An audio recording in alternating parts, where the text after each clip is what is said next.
Tout a commencé par une vision magnifique et terrifiante, un événement céleste qui annonçait la fin de l'humanité. Du ciel sont tombés des esprits stellaires accordant des talents incroyables. Mais avec ces dons est venu quelque chose de bien plus sinistre. La nature elle-même s'est réveillée, se tordant en forme monstrueuse.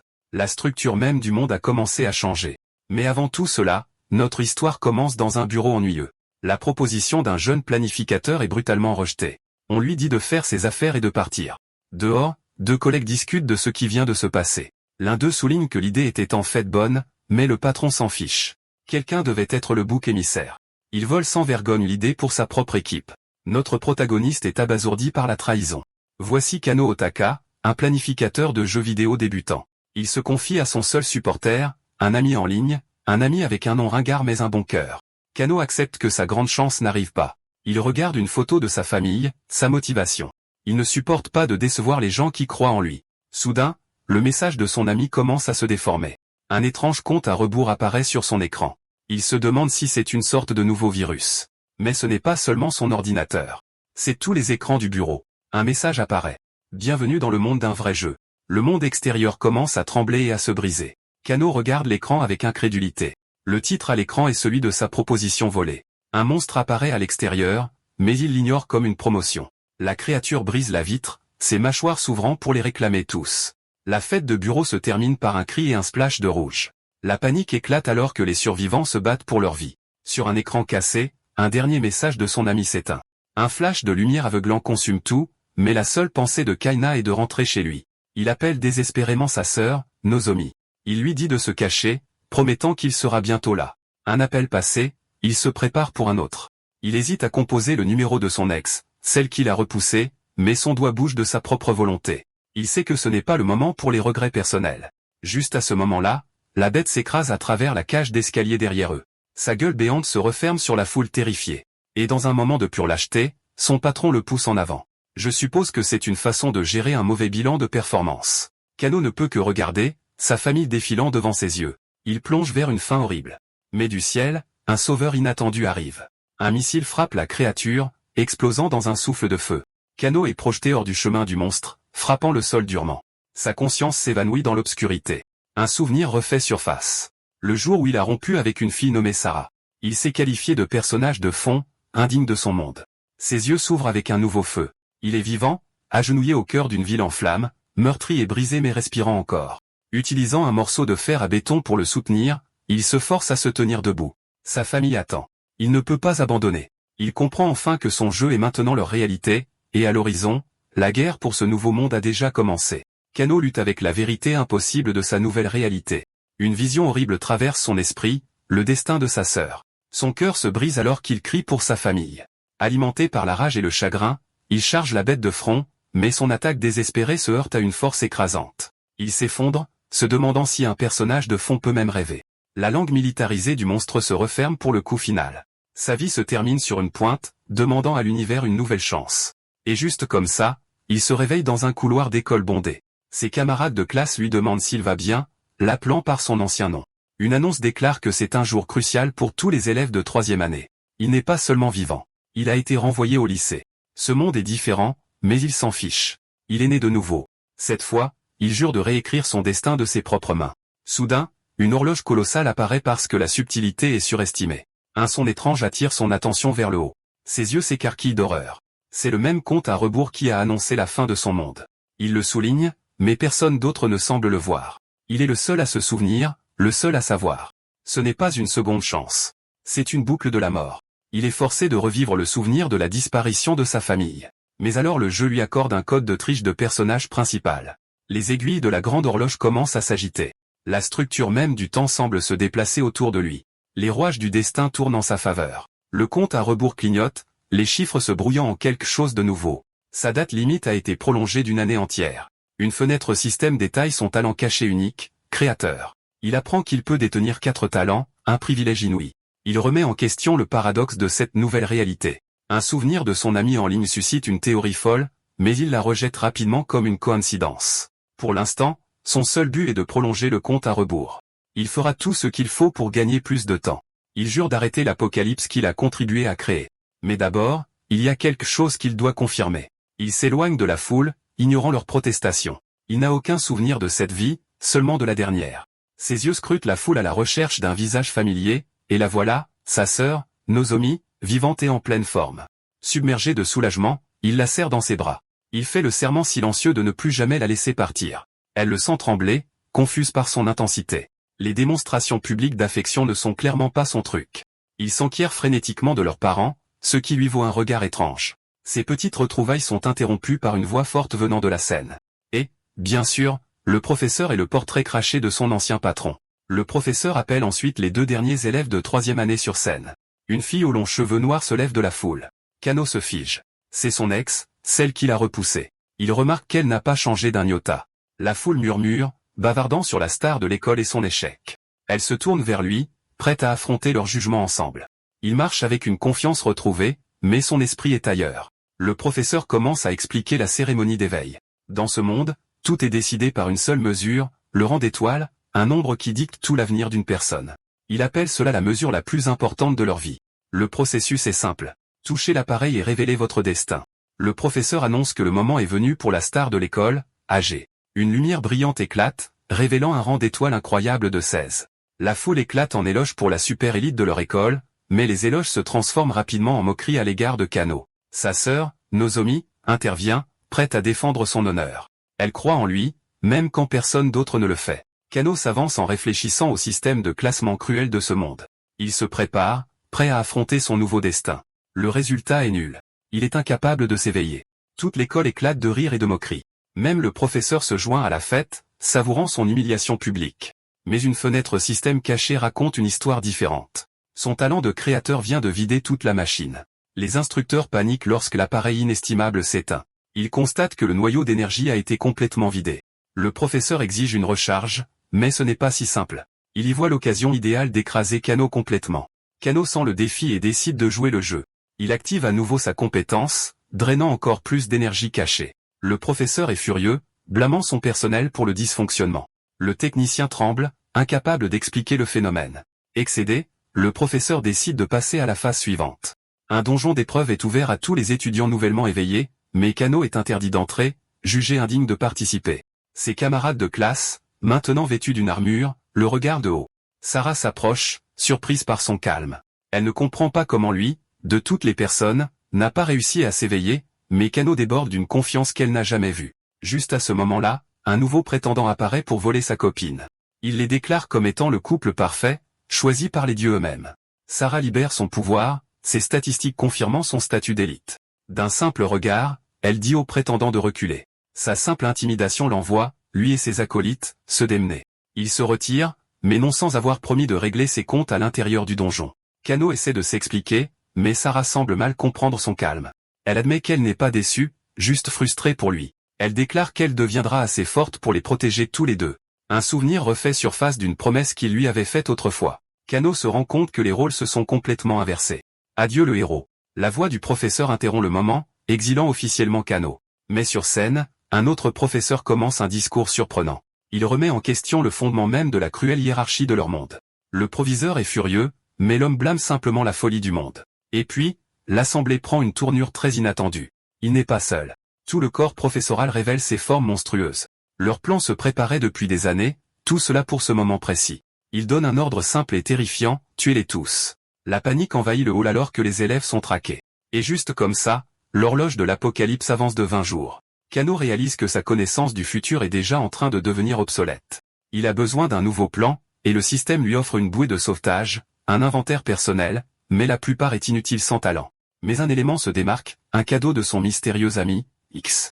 C'est un plan de l'école, révélant tous ses secrets. Il l'achète instantanément. Le plan trace immédiatement un itinéraire vers l'emplacement de sa sœur. Il trouve Nozomi, qui semble avoir éveillé un trait unique. Il n'y a pas de temps pour les questions.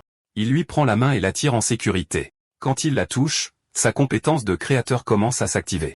Il est stupéfait de voir que le rang d'étoile de sa sœur est presque aussi élevé que celui de Sarah. Il semble que sa petite sœur soit l'une des élites cachées de ce monde. Le système explique les 3 piliers de la force d'un joueur. C'est une formule simple. Niveau fois rang d'étoile égale puissance. En tant que concepteur de jeu, Kano trouve le système étonnamment équilibré. Alors que les dieux fixent les règles, il existe des moyens de les enfreindre. La puissance ultime dans ce monde est le rang d'étoile 0, le soleil. Mais le talent de créateur de Kano existe en dehors de l'univers connu. Son rang n'est pas 0. C'est l'infini. Le système lui offre un choix. Copier le talent de rang A de sa sœur. Pendant ce temps, le professeur monstre déchaîne sa fureur sur les élèves. Nozomi est paralysé par la peur, incapable de bouger un muscle. Le monstre la prend pour cible, prêt à frapper. Mais Kano bouge comme l'éclair, la poussant en sécurité. Il répond à l'attaque du monstre avec son propre coup de poing. La bête rugit, furieuse de l'ingérence du garçon sans rang, mais l'impact brise son bras, le faisant chanceler de douleur. Il ne peut pas comprendre comment un élève non éveillé a une telle puissance. Kano se révèle, ses nouvelles stats brillant aux yeux de tous. Il a copié un talent de combat, dépensant des points pour devenir un guerrier. Le monstre rejette cela comme de la chance, refusant d'accepter la défaite. Kano répond avec un uppercut dévastateur à la mâchoire. Soudain, le monstre implore pour sa vie en jouant la victime, mais Kano se souvient de sa menace envers sa sœur. Il n'y aura aucune pitié. Avec un dernier coup de poing explosif, le combat est terminé. Il atterrit, le monstre vaincu en seulement 2 coups. Une fenêtre système confirme sa victoire et le récompense avec des points bonus. Nozomi est stupéfaite, mais Kano lui dit qu'il est temps d'y aller. Les autres élèves se rallient derrière lui, leur nouveau héros. Il dit à sa sœur qu'ils doivent se cacher, pas courir. Les élèves atteignent la porte et trouvent une étrange barrière de lumière, mais le tyran de l'école se fraye un chemin, en ayant assez d'attendre. Le tyran ricane, les traitant tous de fous pour avoir hésité. Il touche la barrière et est instantanément englouti dans un éclair de lumière. Une violente explosion l'envoie, lui et ses acolytes, voler en arrière. Les élèves sont laissés stupéfaits par le brutal karma instantané. Autour d'eux, d'autres commencent à crier, s'effondrant dans l'agonie. La santé mentale d'une fille atteint 0, et une puissance sombre commence à la consumer. Le professeur monstre rit, révélant un danger caché, la chute de la santé mentale. Une fenêtre système le confirme. Une faible santé mentale signifie une faible puissance. Kano réalise que ce monde a des règles qu'il n'a pas écrites. Il peut voir la santé mentale de chacun, un outil crucial pour la survie.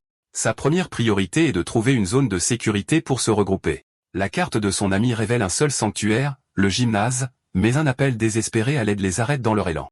Une fille nommée Mina est au sol, sa santé mentale étant extrêmement basse. Kano essaie d'éloigner sa sœur, l'avertissant qu'il est trop tard, mais Nozomi refuse d'abandonner sa meilleure amie. Elle se précipite aux côtés de Mina avec un téléphone et une paire d'écouteurs. C'est une application appelée Silver Key, conçue pour restaurer la santé mentale moyennant un prix, bien sûr. L'application offre différents modes pour différents niveaux de détresse mentale. Kano ne peut s'empêcher de remarquer que le capitalisme a survécu à l'apocalypse, mais Mina, perdue à cause de la peur, rejette violemment l'aide. Sa santé mentale chute à 0, et la transformation est complète. Nozomi regarde avec horreur, réalisant qu'elle a échoué.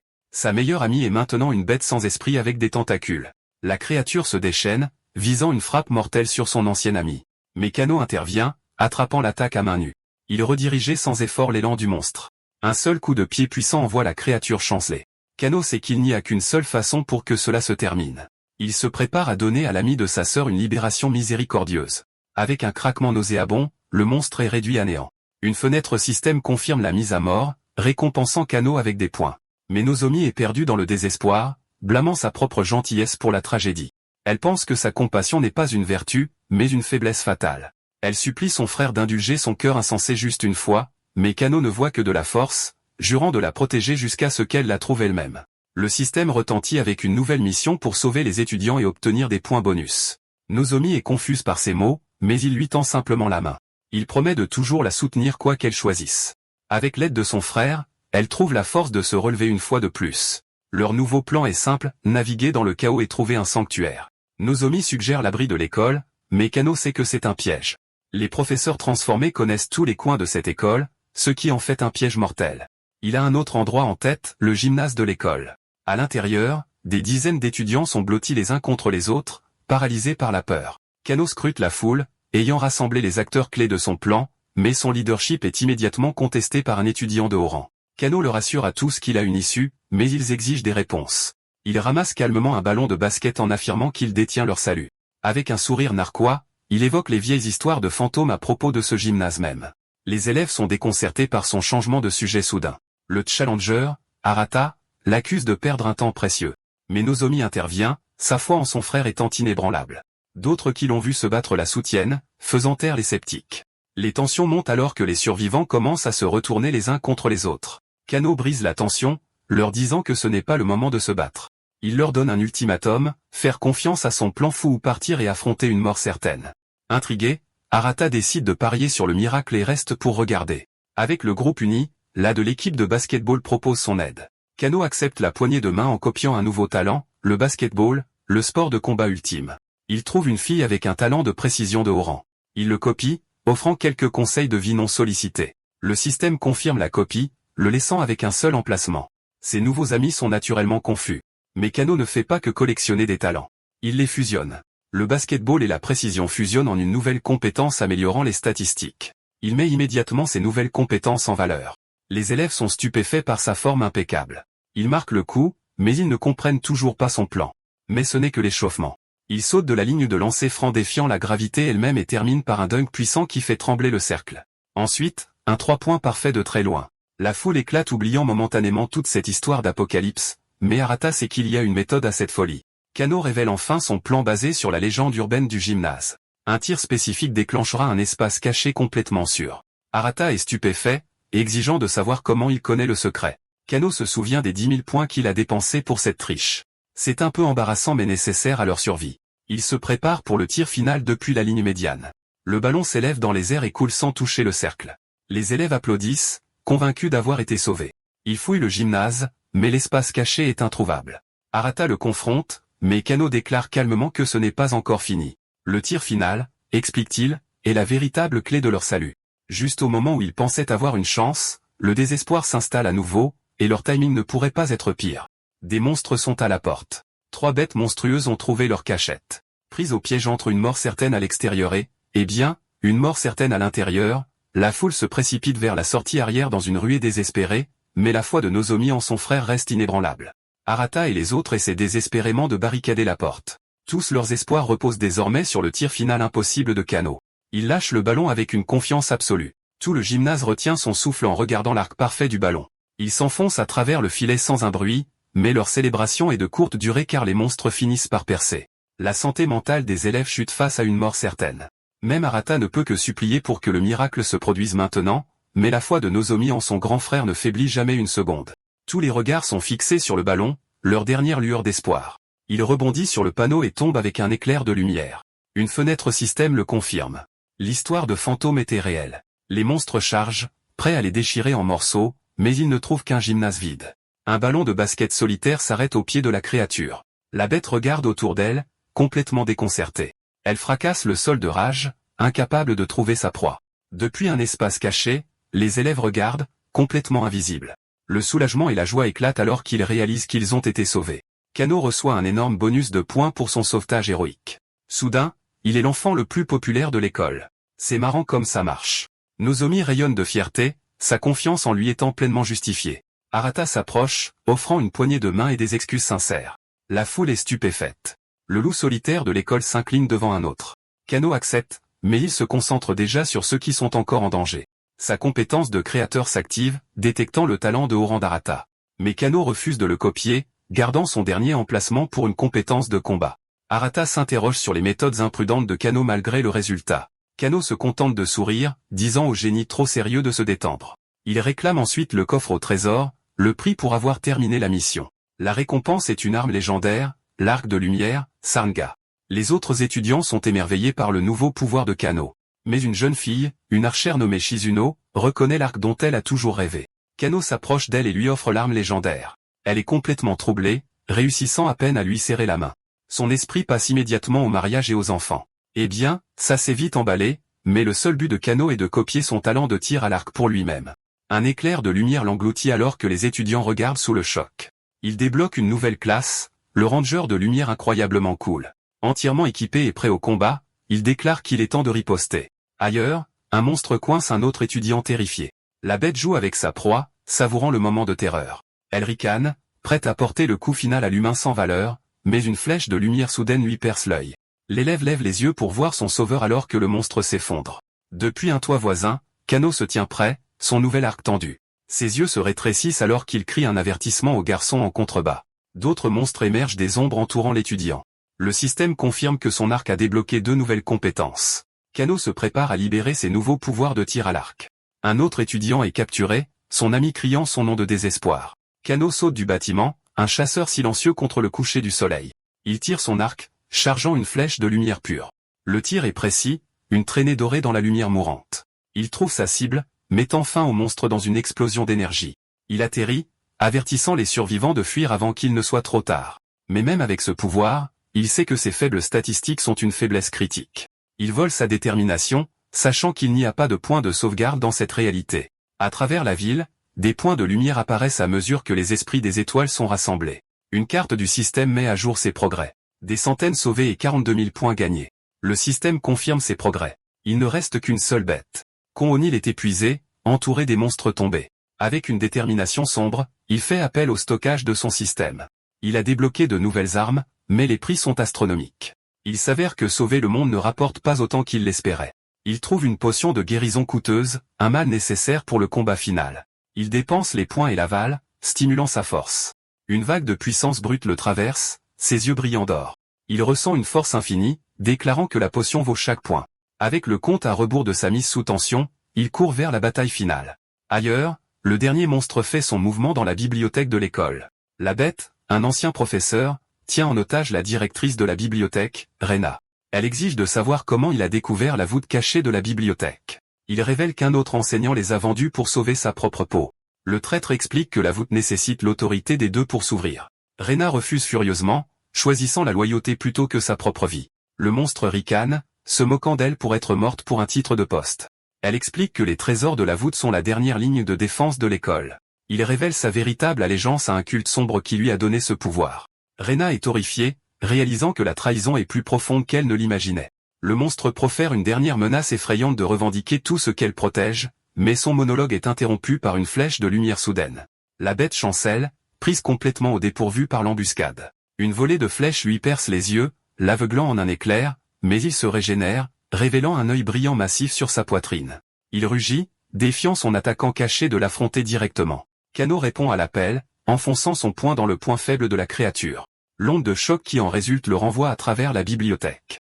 Il atterrit prêt pour le deuxième round alors que le traître reconnaît son visage. La directrice et le traître sont stupéfaits de voir l'étudiant non réveillé vivant.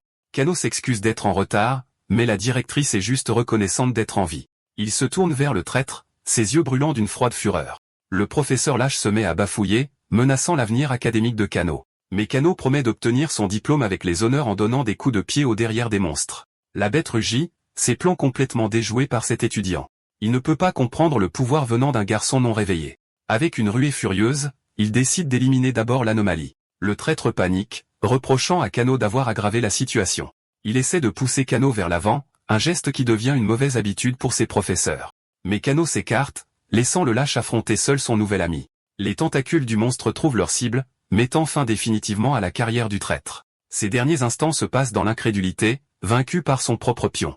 Le monstre brandit son ancien allié, dégoûté par sa faiblesse. Avec une dernière frappe brutale, le traître est effacé de l'existence. Kano note avec désinvolture que maintenant ils ne peuvent pas ouvrir la voûte. Quel dommage.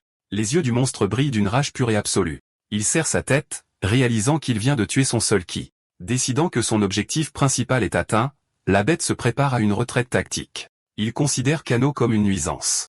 Il n'a pas le temps pour, mais Kano n'est pas prêt à laisser le boss final s'en aller comme ça. Il charge en avant, son poing crépitant d'énergie dorée. Le monstre déploie un puissant bouclier confiant dans ses défenses. Le coup de poing de Kano se connecte, envoyant une onde de choc à travers la barrière. La bête ricane, qualifiant ses efforts de complètement inutiles, mais le bouclier se brise comme du verre sous la force écrasante. Il enchaîne avec une rafale de coups dévastateurs. Le monstre est envoyé voler, s'écrasant à travers des étagères de livres. Il déclare que Kano deviendra la nouvelle clé du donjon.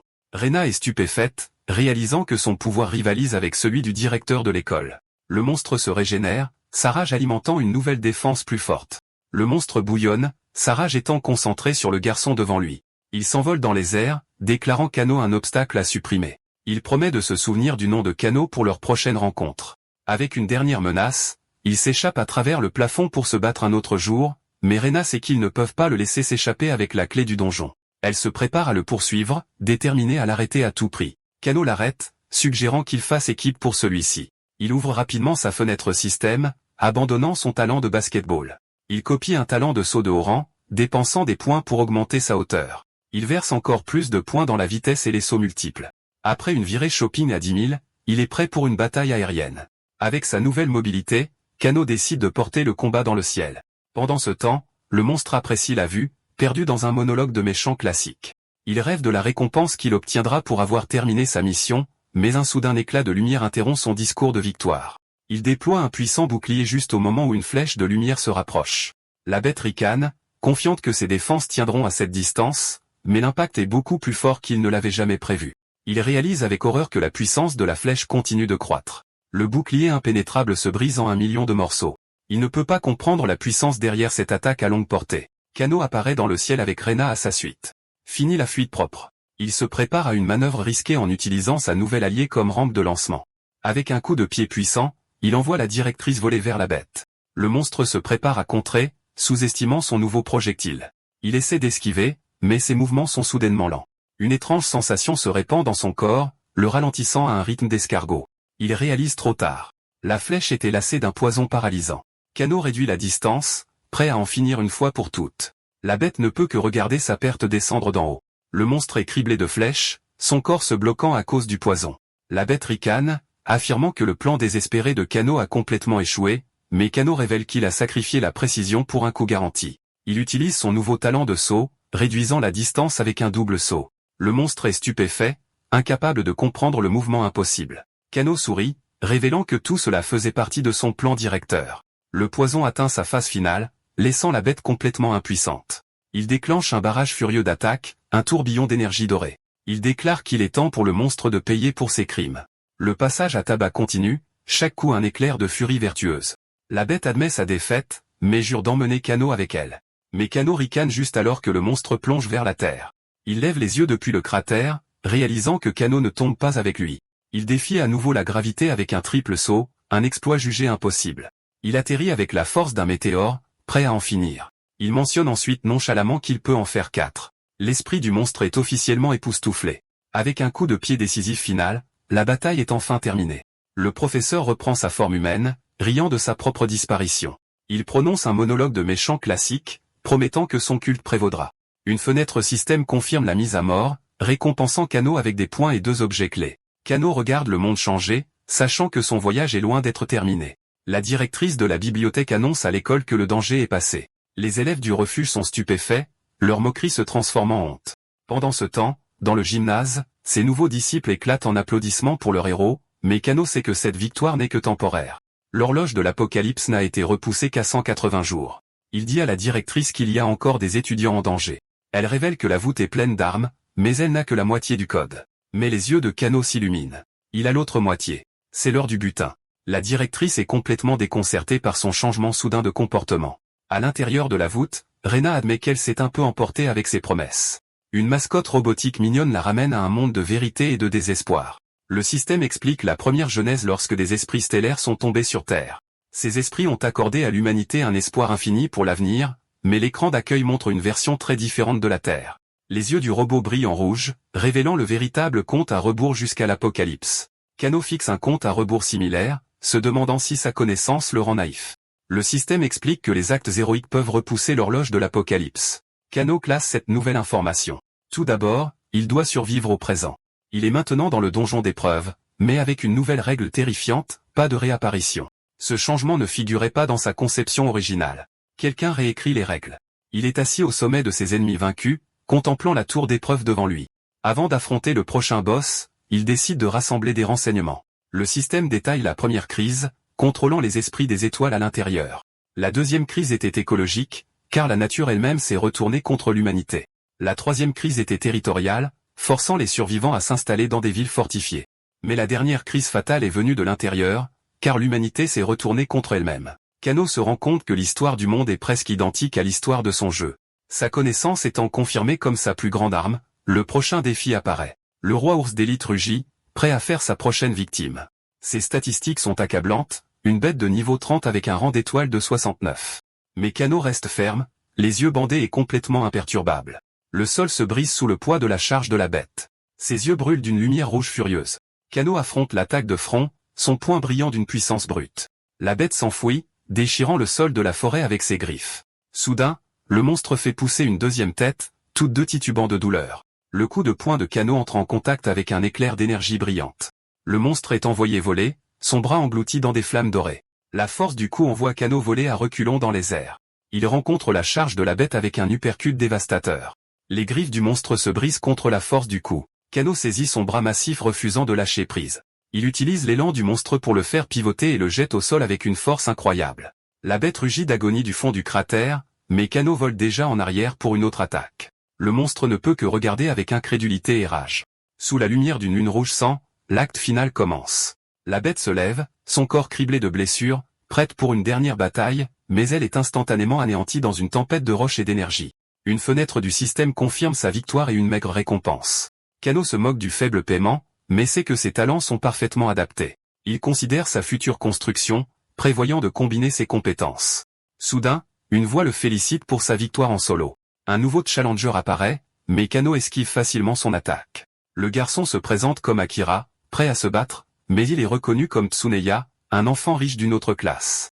Kano est stupéfait et exige de savoir pourquoi il est ici. Il attrape le garçon en lui demandant ce qui est arrivé aux autres élèves. Tsuneya révèle une vérité horrible. Tout le monde est mort. Kano exige des réponses, mais le survivant est trop terrifié pour parler. Il se prend la tête, essayant de bloquer les souvenirs traumatisants. La peur dans ses yeux est palpable, sa raison est clairement en train de se briser.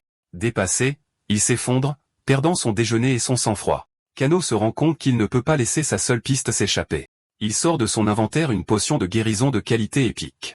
Il offre le remède, mais le garçon traumatisé refuse. Alors Kano a recours à des manières agressives au chevet du malade. La potion fait effet, et Tsuneya commence enfin à se remettre. Tsuneya ressent une poussée de puissance, son esprit soudainement clair. Il est stupéfait que Kano lui donne un objet que l'argent ne peut pas acheter. Il admet qu'il avait l'habitude de mépriser Kano, contrairement à ses soi-disant amis. Touché par cet acte de gentillesse, il les déclare frères pour la vie. Kano voulait seulement des informations, mais bon, un ami riche n'est pas si mal. Le système révèle le talent de Tsuneya, garçon riche. On n'invente pas ça. Kano se demande si son nouveau frère a percé à jour ses arrière-pensées. L'esprit clair, Tsuneya commence à raconter ce qui s'est passé. Il explique que c'était une situation où l'anéantissement total était probable. Ils ont rejeté la règle de non-réapparition et se sont divisés en groupes de chasse, mais les monstres qu'ils ont trouvés étaient beaucoup plus forts que prévu. Les élèves ont été complètement dépassés par le pic de difficulté soudain. Une créature végétale massive a piégé des dizaines de personnes dans ces vignes mortelles. Ils ont réalisé avec horreur que la règle de non-réapparition était très réelle. La panique s'est installée et les survivants se sont dispersés dans toutes les directions. Mais une personne a refusé de fuir, son ex, Sera. Elle a rallié les autres, déclarant que se battre était leur seule issue. Elle a affronté la horde, prête à risquer sa vie pour leur survie. Sous son commandement, ils ont gagné la bataille, mais à un coût terrible. La victoire n'a apporté aucun soulagement, seulement un sentiment de désespoir plus profond. Le nombre de morts du donjon était déjà stupéfiant. Elle nettoie sa lame, sa détermination renforcée par la perte. Elle jette son dévolu sur la tour, mais un autre élève proteste. Une fille aux cheveux roses la supplie d'attendre l'arrivée des professeurs. Mais Sarah sait que ce n'est pas un accident. Quelque chose ne va pas. Elle en déduit à juste titre que le monde extérieur est confronté à la même crise. Elle fait le serment silencieux de s'échapper en pensant à Kano. Pendant ce temps, un autre groupe de survivants est pris en embuscade. Les bidons libèrent un étrange gaz violet dans l'air. Ils suffoquent et s'effondrent, réalisant trop tard que c'est du poison. Sarah lutte contre le poison, la dernière debout dans l'embuscade. Une mystérieuse silhouette blindée apparaît, louant ses instincts aiguisés. Enragée, elle bondit en avant, prête à éliminer la source du chaos. La silhouette est impressionnée, notant que son talent est vraiment unique. Mais son attaque désespérée est stoppée par un seul coup sans effort. Il déclare que son avenir n'est pas la gloire, mais un enfer sombre et sans fin. Tsuneya explique que ses soldats ont pris tout le monde, les vivants et les morts. Ils ont tous été traînés dans la tour noire sous la lune rouge sang. Kano dit à son nouvel ami de se cacher. Il y va seul pour les sauver. Mais Tsuneya refuse, voulant aider son nouveau frère d'armes. Kano lui rappelle qu'il a des milliards à hériter. On ne peut pas être imprudent avec ce genre de fric. Tsuneya admet qu'il a peur, mais il en a assez de vivre une vie inutile. Il a appris à ses dépens que l'argent ne peut pas acheter la survie, seulement du temps. Il comprend maintenant que le vrai pouvoir est la seule chose qui compte. Il supplie de se joindre au combat, promettant que son équipement coûteux sera utile. Kano réalise que dans ce monde, il n'y a pas de PNJ, seulement des personnages principaux. Il accepte l'offre, défiant le garçon riche de prouver sa détermination. Il charge la tour, une armée de 2 hommes contre des probabilités impossibles. Ils arrivent à une porte massive scellée, l'entrée du cœur du donjon. Kino note que la porte est verrouillée malgré le franchissement de la première étape. Il réalise que son mystérieux ami X doit être incroyablement puissant. Tsuneya décide que la diplomatie est surestimée et sort un canon géant. Le système détaille son arme personnalisée avec un bonus de défense d'amour paternel. Il lance une volée de roquettes directement sur la porte scellée. La porte éclate dans une explosion massive et enflammée. Tsuneya applaudit, confiant d'avoir percé leur chemin, mais la porte commence à se régénérer, se réparant sous leurs yeux. Il se prépare à tirer à nouveau, prêt à submerger son facteur de guérison. Kano l'arrête, expliquant que la force brute ne fonctionnera pas sur ce puzzle. Il dit à son nouvel allié d'attendre pendant qu'il prépare une approche différente. Kano utilise son talent de saut, montant en flèche sur le côté de la tour. Il rebondit de rebord en rebord, escaladant la hauteur impossible avec facilité. Il atterrit gracieusement sur une plateforme à des centaines de mètres dans les airs. Kano observe le mur en régénération, réalisant qu'il s'agit d'un puzzle, pas d'un combat. Tsuneya vole à côté de lui, son jetpack peinant à suivre le rythme des sauts de Kano. Il se vante de la technologie de sa famille avec une fonction de sécurité d'autorité paternelle. L'équipement high-tech du garçon riche est impressionnant, même s'il est un peu exagéré. Soudain, le ton de Tsuneya passe à la panique. Un esprit stellaire a disparu. Quelqu'un vient de mourir. Il explique que ses lunettes peuvent détecter l'énergie spirituelle, un cadeau d'anniversaire de sa mère. À travers elle, il voit Kano rayonner une quantité incroyable de puissance, mais Kano est concentré, sachant qu'il manque de temps pour trouver un moyen d'entrer. Ensuite, un souvenir suscite une idée, reliant les points à une solution cachée. Il dit à son nouvel ami qu'il reste encore une dernière chance d'entrer. Avec un acte de foi, il plonge de la plateforme, dégringolant sur la façade de la tour. Tanaya regarde avec horreur, puis avec soulagement, alors que la chute de Kano devient une descente contrôlée. Il atterrit un coup de poing précis sur un panneau apparemment aléatoire. Il se souvient de sa propre conception. Chaque mot de passe était défini sur un anniversaire spécifique. La première tentative échoue, mais il passe rapidement à une autre combinaison. Avec la bonne entrée, une section massive du mur de la tour s'ouvre. Il se précipite à l'intérieur, mais Kano prévient que le vrai défi ne fait que commencer. Il explique qu'avec cette clé principale, chaque porte est maintenant une entrée. L'histoire passe à un souvenir, une zone résidentielle délabrée sur le mur extérieur de la ville. Une fillette de 7 ans nommée Sitsura Igar explore la zone interdite. Elle espère trouver un ami et aperçoit un garçon assis au sommet d'un camion en ruine. C'est un canoë au quai de 8 ans concentré intensément sur une tâche. Il place soigneusement une canette de soda sur un tas de débris. D'un coup de doigt, il envoie un petit caillou voler. Le projectile traverse l'air avec une vitesse et une précision impossibles. Il frappe la canette en plein centre, et la jeune Setsura est complètement captivée. Elle hésite à s'approcher, mais le garçon l'a déjà remarqué en train de regarder. Mais son exploration est interrompue par une bête monstrueuse. Elle trébuche en arrière, sa voie d'évacuation coupée. Une autre créature, un rat géant, se rapproche pour tuer, mais un projectile de lumière zippe devant sa tête. Il trouve sa cible avec une précision chirurgicale. Le jeune Oki célèbre son tir parfait. Ses yeux sont vifs, une fronde sa seule arme. Il exige de savoir qui elle est et pourquoi elle est ici. Terrifiée, elle s'excuse, affirmant qu'elle n'avait aucune intention de nuire. Il lui dit d'arrêter de pleurer, appelant cela un endroit qui n'est pas pour un enfant riche, mais il admet qu'elle est polie, donc il ne la déteste pas. Il se déplace avec une agilité qui défie son âge. Il atterrit devant elle, tendant la main pour l'aider à se relever. Il propose même de nettoyer sa robe. Quel gentleman. Elle accepte timidement sa gentillesse. Il lui demande son nom et elle se présente comme étant une IG. Elle est surprise qu'il n'ait jamais entendu parler de sa famille célèbre. Il déclare que tant qu'elle sera avec lui, elle sera en sécurité. Sa tentative de nettoyage échoue lamentablement. La lessive n'est pas son fort. Elle insiste sur le fait qu'un peu de saleté n'est pas un problème. Le garçon est complètement captivé par son esprit. Il lui fait un signe d'approbation en la déclarant cool. Et avec une poignée de main, une nouvelle amitié se forge. Il promet de lui montrer un endroit spécial. Il se présente enfin comme Oki Kanoe, et elle donne timidement son nom, Setsura Igur. Il complimente son nom alors qu'il court vers le coucher du soleil, mais leur aventure prend une tournure sombre lorsque des kidnappeurs apparaissent. Ils apprennent que sa famille a refusé la rançon, scellant son sort. Le souvenir s'estompe, ne laissant que la froide détermination du présent. Sarah se réveille à l'intérieur de la tour sombre, sa détermination intacte. Elle réalise avec un choc que son arme a disparu. Elle se trouve dans une vaste salle entourée de ses camarades de classe capturés. Elle vérifie son appareil de contact d'urgence, un dernier espoir, mais il n'y a pas de signal. Ils sont complètement coupés du monde. Un souvenir d'un jeune Kano refait surface, un fantôme de son passé. Autour d'elle, la panique se répand, mais Sarah reste étrangement calme. Un étudiant désespéré tente de négocier, en pointant un doigt sur elle. Il prétend qu'elle est le vrai prix, la fille d'une famille puissante. Les autres se joignent rapidement à lui, se retournant contre leur ancien chef. Ils la traitent de porte-malheur, leur peur se transformant en blâme. Le chef blindé saisit l'étudiant confirmant leur véritable cible. Le visage du garçon s'illumine en croyant qu'il est sur le point d'être libéré, mais son espoir est réduit à néant en un seul mouvement brutal. Les étudiants restants ne peuvent qu'assister à la scène dans une terreur abjecte. Le chef déclare qu'ils sont tous utiles, même ces cadavres, tant pis pour le paquet de départ. Il annonce qu'ils ont assez de sacrifices pour que le rituel commence. Les personnes tombées sont empilées sur un autel sacrificiel lumineux. Un soldat active une énorme machine menaçante.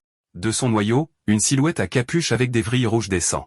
Il commence une incantation sombre, les runes sur le sol brillant de puissance. Une horreur pourpre éclate, consumant les corps sur l'autel.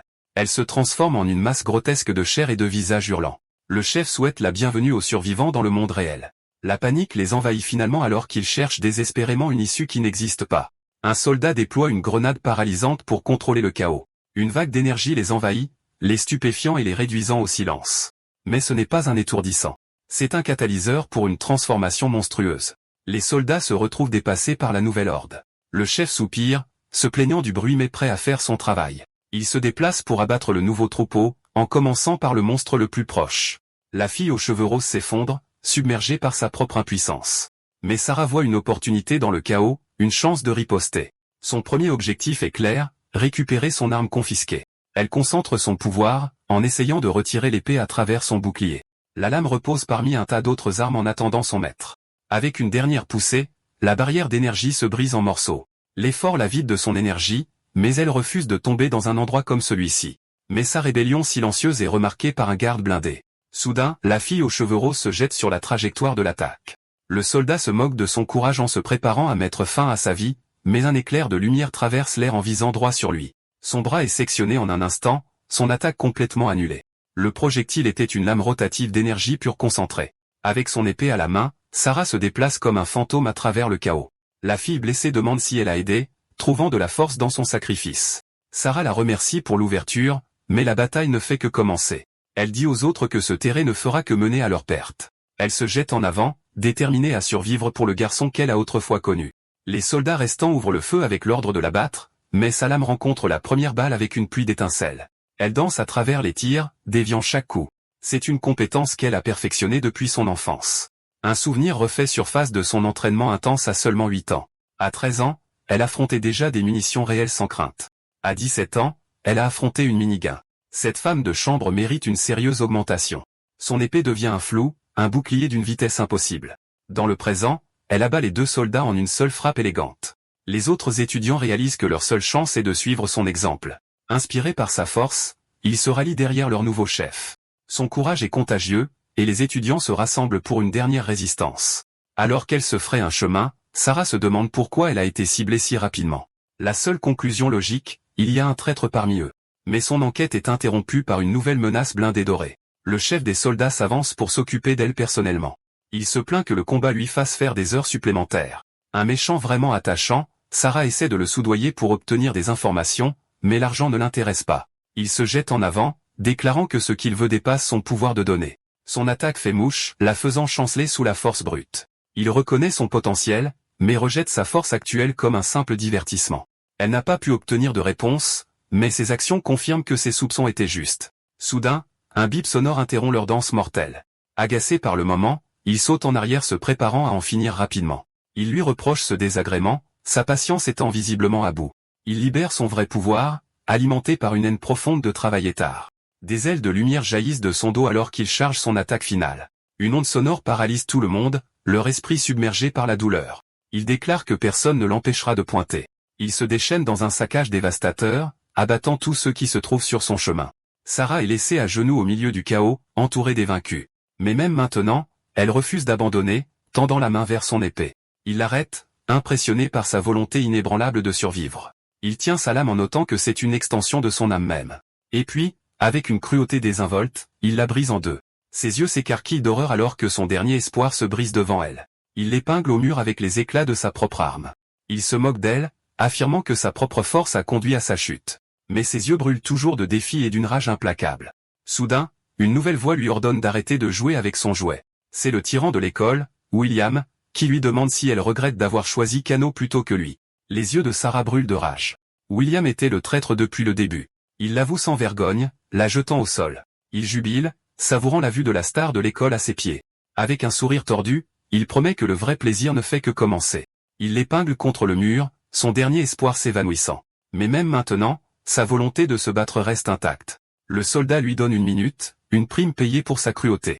William déclare qu'1 minute est tout ce dont il a besoin pour laisser sa marque. Soudain, d'étranges appareils descendent du plafond au-dessus. Ils crépitent d'une énergie inconnue et inquiétante. Un éclair de lumière aveuglant engloutit toute la pièce. Les yeux de Sarah s'écarquillent, une lueur de reconnaissance dans la lumière. Elle se retrouve dans un nouveau costume, une voix s'excusant d'être en retard. Kano est arrivé, se tenant entre elle et l'ennemi. Il crépite de puissance, jurant la mort à quiconque fait du mal à sa famille. Sarah ne peut que fixer le dos de son sauveur inattendu. Il est venu pour elle, comme il l'a fait il y a toutes ces années. Le soldat exige des réponses, stupéfait par l'intrusion impossible. Mais William y voit la scène parfaite pour sa vengeance tordue. Il expose un plan sadique alimenté par une jalousie pure et déchaînée. Le soldat l'avertit, mais William rejette Kano comme une ordure sans rang. Il demande si Kano est prêt à accepter son sort. Kano lui retourne la question, sa voix froide comme la glace. William charge, prêt à mettre fin à la vie du garçon sans rang, mais Kano esquive l'attaque avec une grâce sans effort. Il arrête la lame à main nue, au grand choc de William. Avec un craquement répugnant, il brise les os de la main du tyran. William hurle, incapable de comprendre cette force impossible. Kano utilise l'élan de son adversaire contre lui et le jette au sol, une déclaration de domination absolue. Kano donne une leçon brutale sur les conséquences.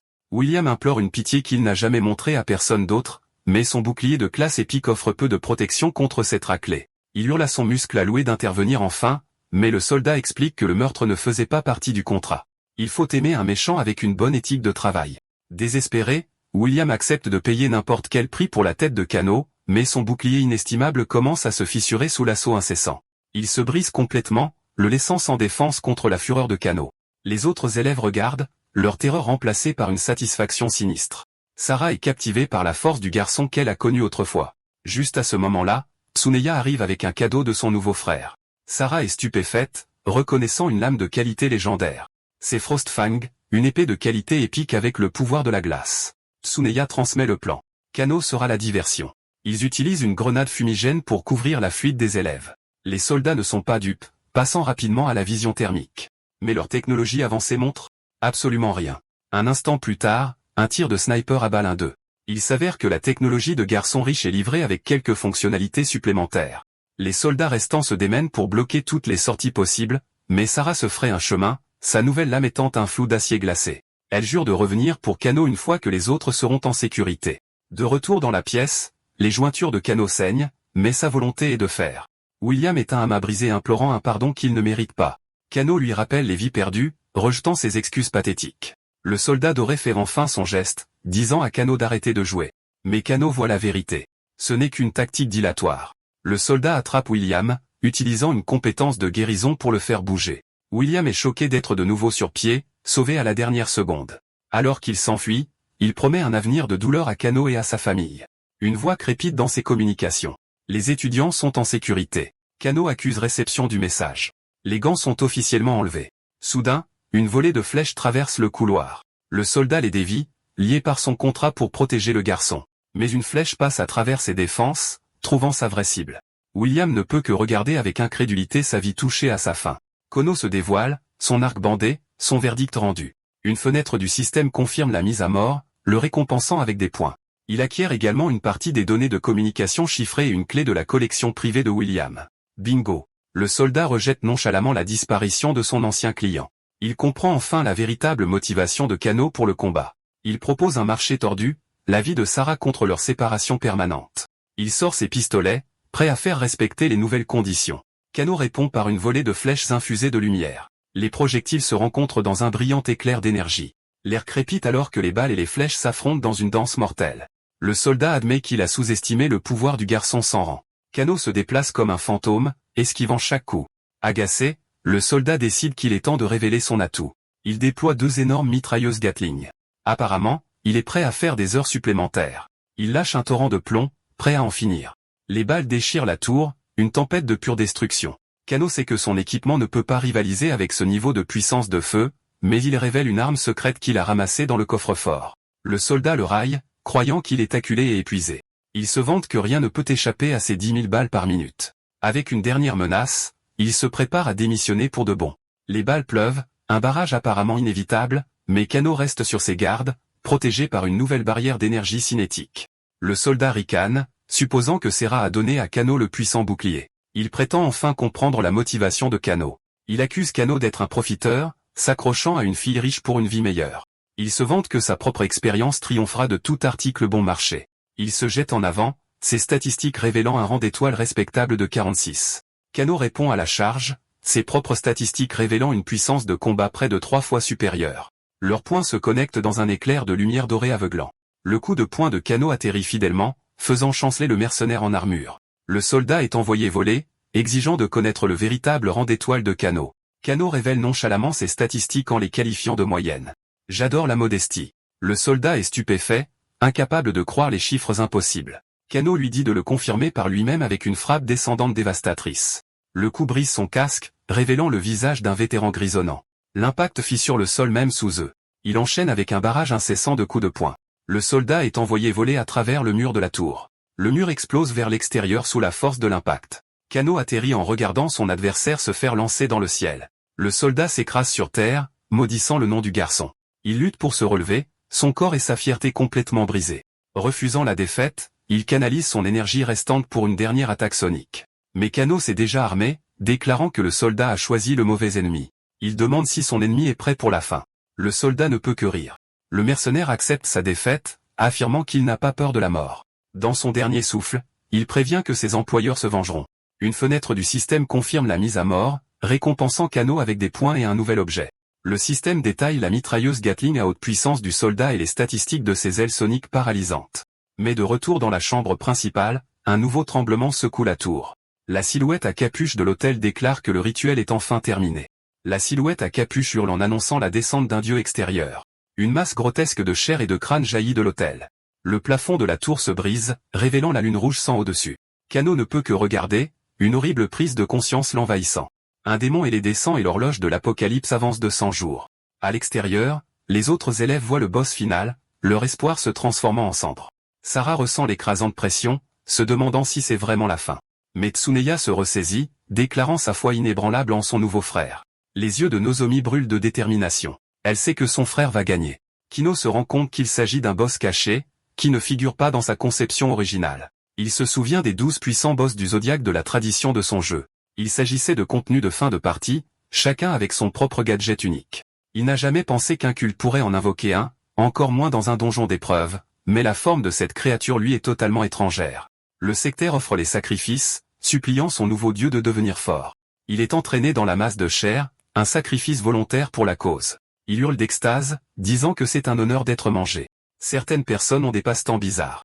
La créature commence à l'absorber, des vrilles s'enroulant autour de son corps. Son visage se tord alors que sa force vitale est drainée. Kano sait qu'il doit arrêter sa croissance avant qu'elle n'atteigne sa forme finale. Il tire une flèche explosive, mais la créature la rejette comme inutile. Le visage du membre de la secte apparaît sur la masse, exigeant que Kano devienne le prochain repas. Si les explosions ne fonctionnent pas, Kano décide qu'il est temps de sortir l'artillerie lourde. Il déchaîne un torrent de plomb de ses nouveaux Gatling. La créature est déchirée, mais le membre de la secte à l'intérieur prie pour le salut. Le barrage continue, une tentative désespérée d'arrêter la transformation.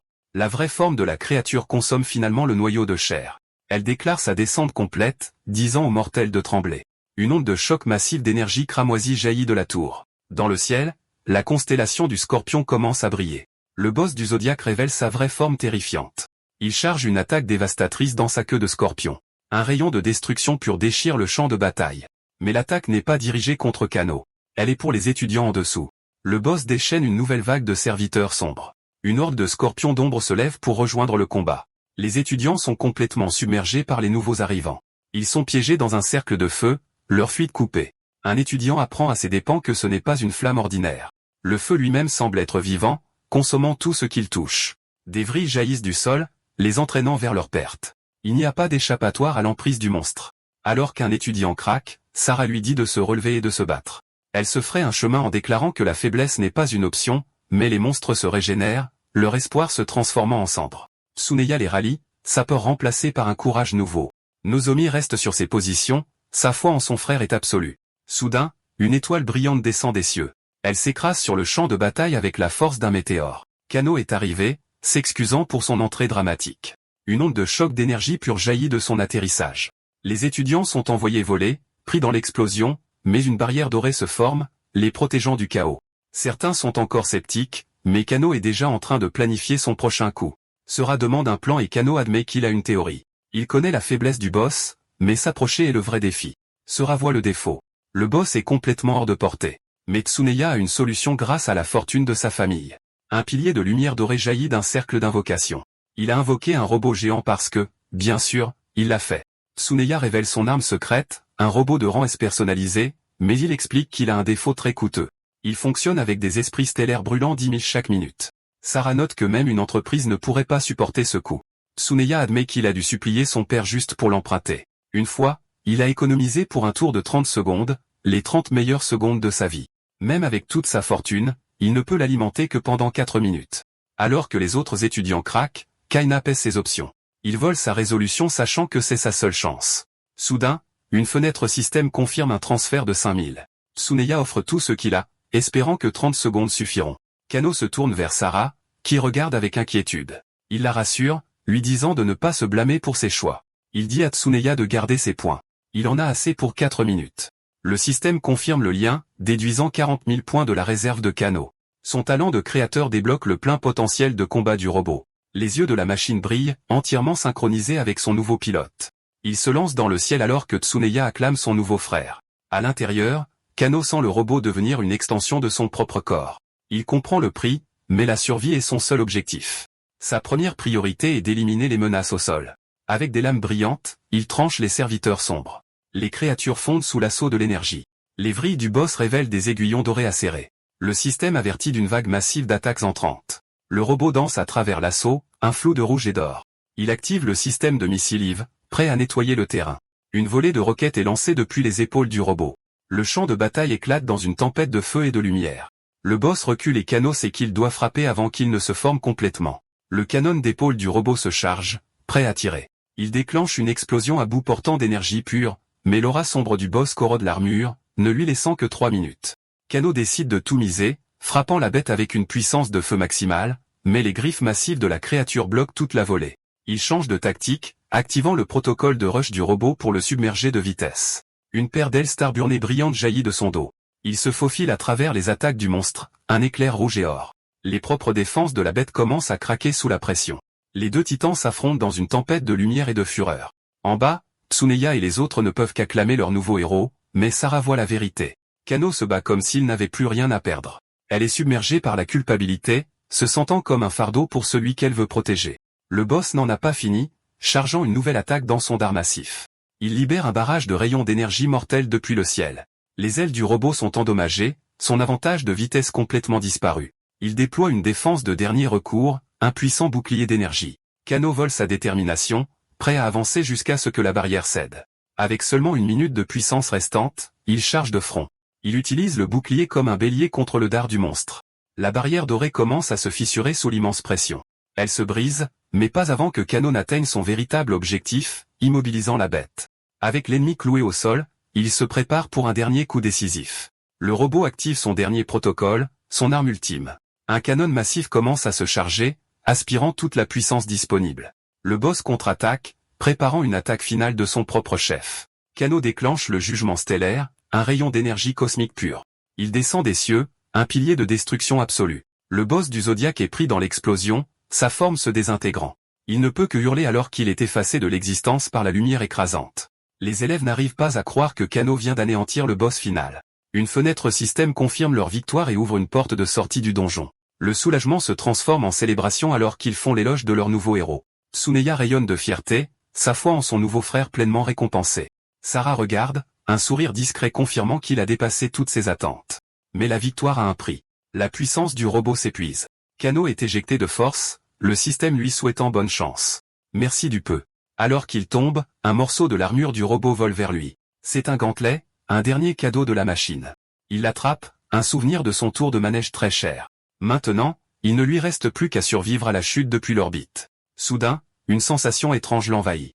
Une vague de douleur et de faiblesse le paralyse en plein vol. Le système annonce un début spécial pour le surmenage.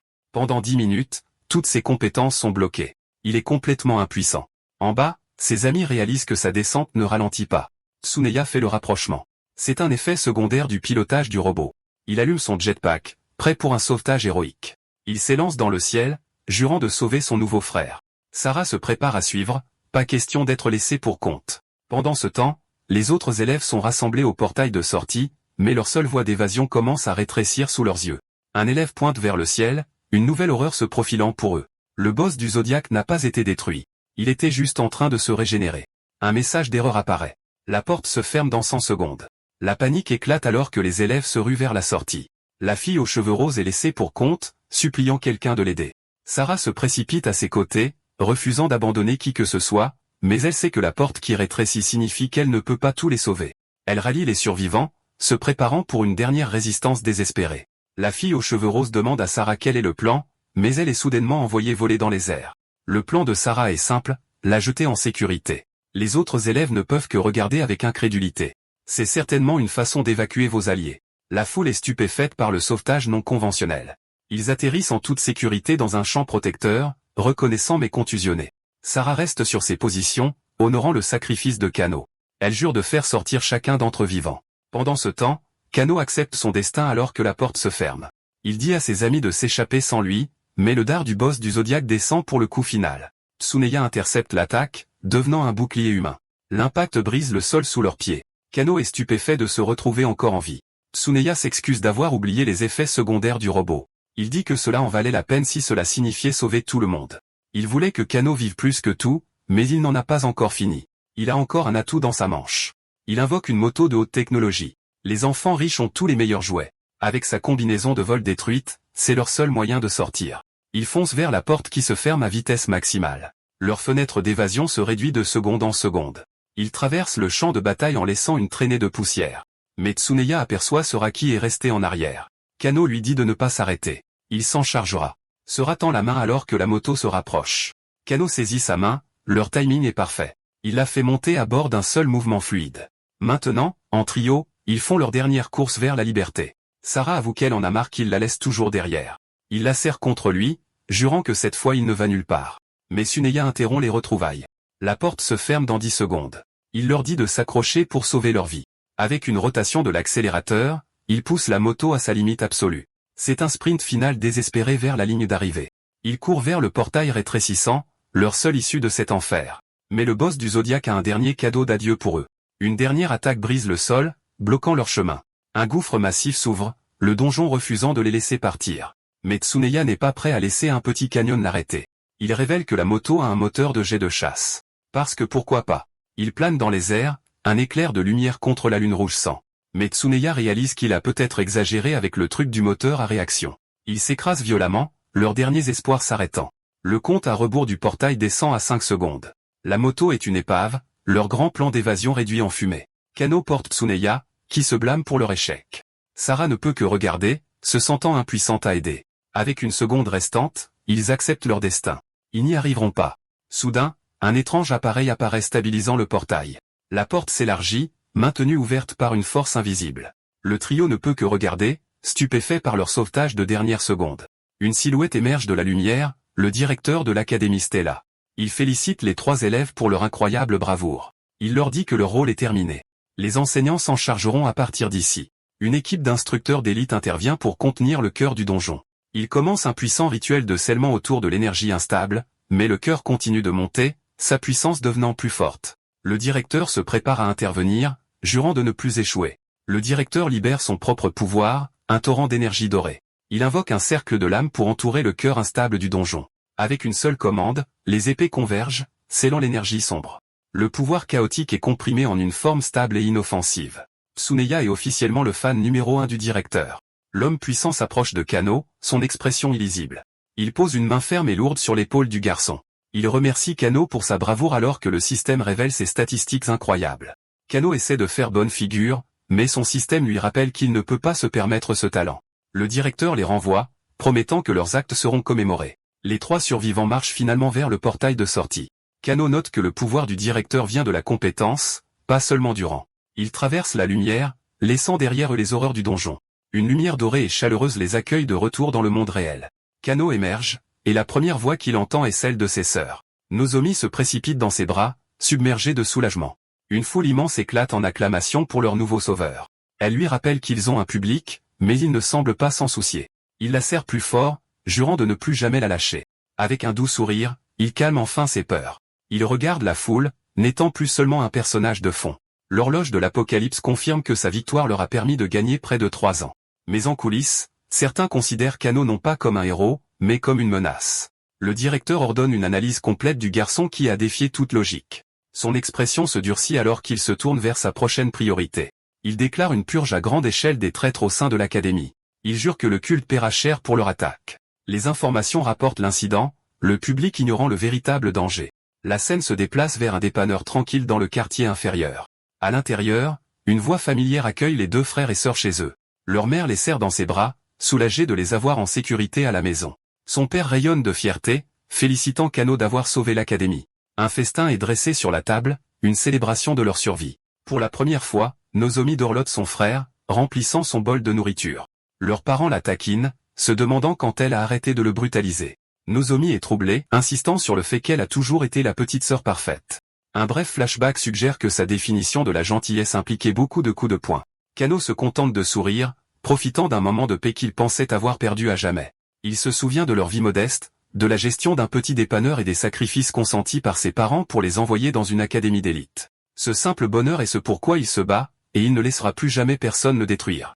Mais il sait que sa victoire a mis une cible sur son dos, et il doit devenir plus fort. La scène se déplace vers l'opulente et massive propriété de la famille Higurashi. À l'intérieur, Sarah réfléchit aux événements pénibles de la journée.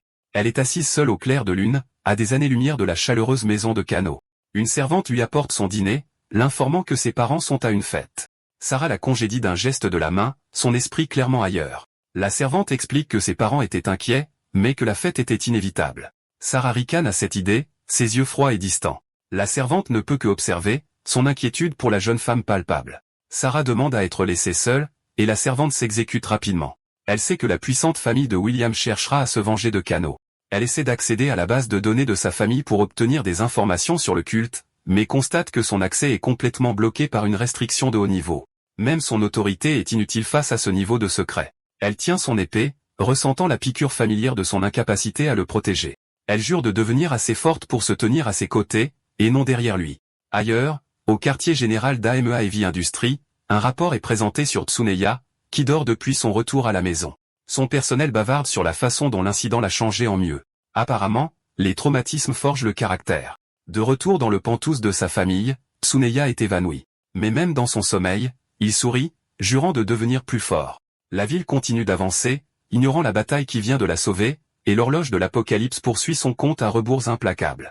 Lors d'une conférence de presse, le directeur prend l'entière responsabilité de l'attaque. Il admet que son absence a été un échec majeur et présente ses sincères excuses. Il expose ensuite son plan en 3 parties pour l'avenir. Premièrement, une compensation intégrale pour les familles de chaque victime. Deuxièmement, une enquête à grande échelle pour purger l'Académie des traîtres. Et troisièmement, une prime massive sur les têtes du culte hérétique. La foule est stupéfaite par la récompense sans précédent de 5000. Les yeux brillants, le directeur déclare officiellement la guerre. Le gouvernement emboîte le pas, lançant sa propre enquête à l'échelle de la ville. Même les examens d'entrée à l'université sont reportés pour la sécurité du public. 3 jours plus tard, l'Académie Stella est déjà en reconstruction. Le directeur révèle que son équipe a effectué des simulations de l'incident. Les projections étaient catastrophiques, un anéantissement quasi total des étudiants, mais les résultats réels ont été un miracle avec des pertes considérablement plus faibles. Un miracle, explique-t-il, qui est entièrement dû à une seule personne. Il convoqua les 3 héros dans son bureau, en particulier Kano. Kano essaie de partager le mérite, mais ses amis connaissent la vérité. Tsuneya insiste sur le fait qu'ils n'étaient que des seconds rôles. C'est Kano qui les a tous sauvés. Le directeur acquiesce, disant au garçon qu'il est temps d'accepter sa récompense. Il accorde à Kano 10 000 points et un accès complet au trésor de l'Académie. Sarah reçoit 7 000 points et les droits sur une arme puissante. Tsuneya reçoit 4 000 points et un chèque en blanc pour tous ses jouets cassés. Le directeur semble particulièrement soulagé que le riche gamin soit satisfait. Il leur demande s'ils acceptent, et les 3 lèvent la main à l'unisson. Mais il interprète mal l'ambiance, demandant si leurs récompenses sont trop petites. Sarah prend la parole, déclarant qu'elle n'est pas digne et que ses points devraient aller à Kano. Le directeur proclame sa fierté et leur accorde 4 jours de repos. Mais alors qu'ils partent, Kano se retourne avec une dernière question. Il s'interroge sur le voyage d'affaires du directeur, qui arrive à point nommé. L'expression de l'homme puissant se durcit juste un instant. Il déclare ensuite joyeusement que l'information est top secrète. Dehors, Tsuneya se plaint toujours que Sarah ait renoncé à ses points. Mais Sarah est d'accord, jurant de devenir assez forte pour se tenir aux côtés de Kano. Soudain, une fenêtre système annonce un transfert massif de points de Tsuneya. Kano est stupéfait par l'ampleur du cadeau. Il accuse immédiatement le riche gamin d'avoir volé son propre père. Tsuneya explique qu'il a juste soutiré ses récompenses à tous les autres étudiants. Un véritable philanthrope, il déclare fièrement qu'il ne peut pas laisser son nouveau frère subir une perte. Kano continue son chemin, laissant ses deux nouveaux alliés régler leurs priorités. Mais dans son esprit, il révèle qu'il connaît déjà le secret du directeur. Grâce à la carte de son ami X, aucun coin de l'académie n'est caché. Il connaît même le véritable pouvoir écrasant du directeur et les informations classifiées sur son terminal, un nouveau donjon de classe S.